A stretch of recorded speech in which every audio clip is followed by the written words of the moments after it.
বাগানের ফ্রেশ আম গাছ থেকে পারবেন, ক্যারেট বোঝাই করবেন আর নিয়ে যাবেন।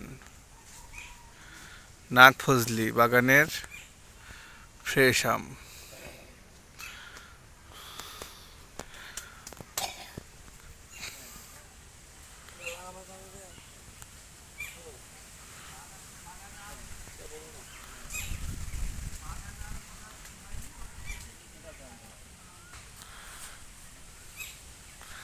যারা যারা নাম নিতে ইচ্ছুক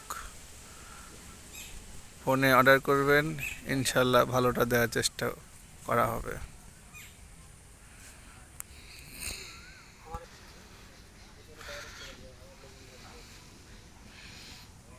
এখন নাগফজলি আমের সিজন চলছে, অল্প দিনেই শেষ হয়ে যাবে।